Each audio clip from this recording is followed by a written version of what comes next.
Hi guys, welcome back to the YouTube channel. So these sequences that you've seen me shoot right now, shot them on 3 different cameras and I tried my best to match them as possible.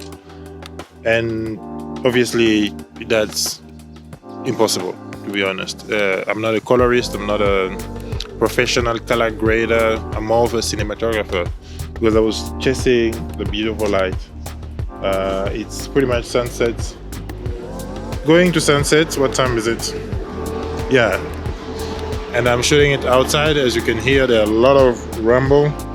I have a backup mic on me just to avoid getting all those rumble outside. And I decided to sit down here, not even chase the beautiful picture or anything like that. But yeah, I just decided to sit outside here, do my YouTube video outside and try something different. So the main reason why I think I've sat here and I've decided to shoot outside is the challenges of cinematography, because you can, I think, shoot anything beautiful anywhere. You don't have to necessarily have expensive style gears or anything like that.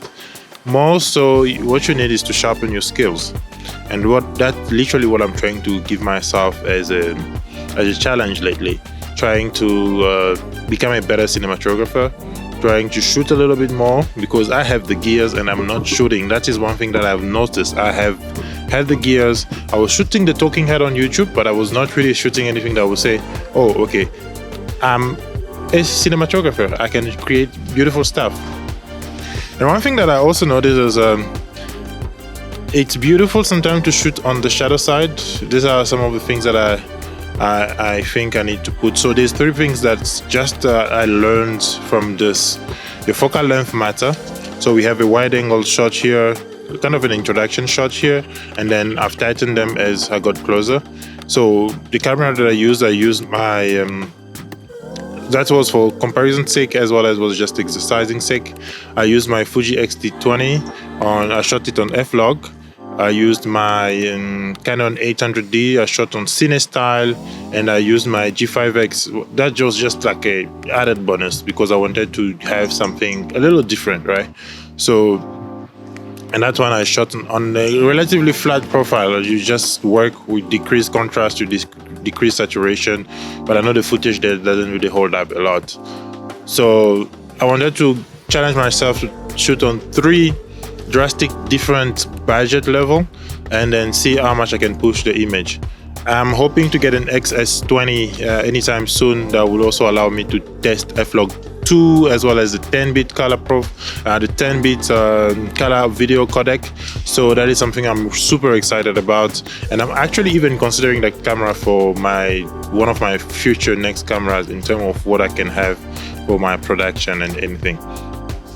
So as I was saying, 3 things that I've learned: your composition matter a lot and the lens that you use matter a lot, especially in terms of focal length. So my tight shots, something like this one, I'm using generally a 50mm on my 800D. I could also slap a 24mm for a wider angle view, but I kind of like the 50mm. I put it at f2 and it pretty much does the trick with me. I still have a kit lens on my Fuji, so I can't really talk much about trying other focal length, but that kit lens gives me a little bit of a perspective as to which focal length I'll be using the most. So the wide angle shot, the widest one of all the shots on the ground, low below, was at 24 millimeter, like full frame equivalent, but it was 15mm on that camera itself, and then the tightest one on that camera was, I think, at 45 mm.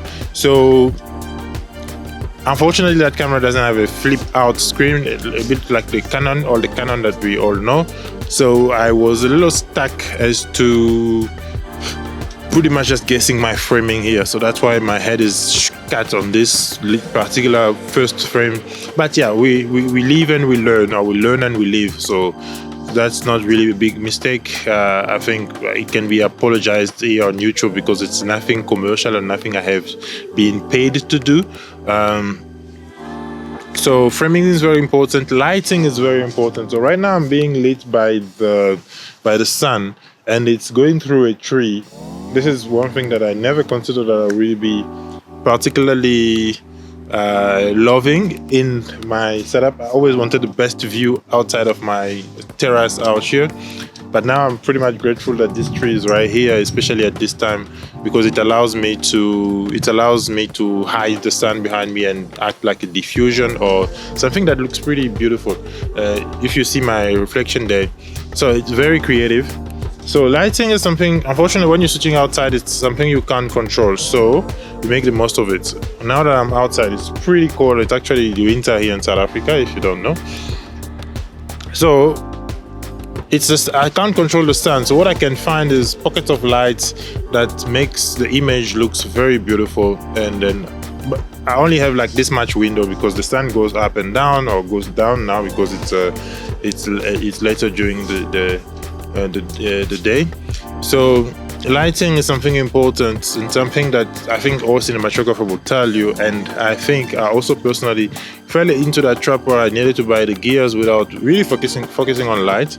I have 3 lights that I use for my LED lights. I'm actually planning to upgrade big lights of my Bowens mount light. I have 3 lights. I have 2 60-watt lights as well as 120-watt lights, 135 watts lights. But I'm thinking about obviously going into like the 300 watts and 600-watt lights, because that will definitely help and improve, especially in terms of lighting during the days and stuff like that. But you can do just as much as with the sun. I could have taken my diffusion and put it out here and maybe diffuse a little bit on my face, but I kind of like this hard grunge look, and that's something that I was like, why not? Don't have a problem with that. So, and gears doesn't matter. As much as I've been bashing the Canon, this is gear practice. Skills is very important over gears, but gears doesn't matter to some extent. Obviously, if I'm shooting a budget movie, I'll get some budget gears. If I'm shooting a high-end stuff, I think I'll get some high-end gears like your Red and your Alexas and stuff like that. But it's very important to how can I put it? It's very important to use the right gear for the situation. This is YouTube, so it's a very forgiving platform sometimes, because the comments can be really mean and don't do that, because people always know best. But what I can say is, as much as it's YouTube, what you have, use it at the time. Don't try to wait for the best gear, otherwise you'll never create, to be honest. Don't wait for the best gear, because there is no best gear unless you have it in your hands and you can make the most of it. That's probably what I would say. I'm shooting on the 800D right now, and I think this frame looks beautiful. If I slap my lights on this, by the way, I create my own lights, I create my own grading stuff, grade my own footages personally. So it looked beautiful. It definitely looked beautiful. So the most important thing is to sharpen your skills, because you never know. Right now I'm preparing to work on a sort of serious production, and then I felt a little bit short in terms of creating and stuff like that. So I should be able to really sharpen myself and sharpen my skill and be able to work my way with all of these things. So I felt like I needed to go back to the basics, shoot a little bit. By the way, you need an ND filter if you are shooting outside to keep your 180-degree rules of shutters and stuff like that. Shooting outside, I'm using an ND filter. It's not necessarily the most expensive one. I didn't want to put a polarizer because it also cuts down on a little bit of light. But yeah, this is what my frame looks like without me, actually. I'll see you guys in the next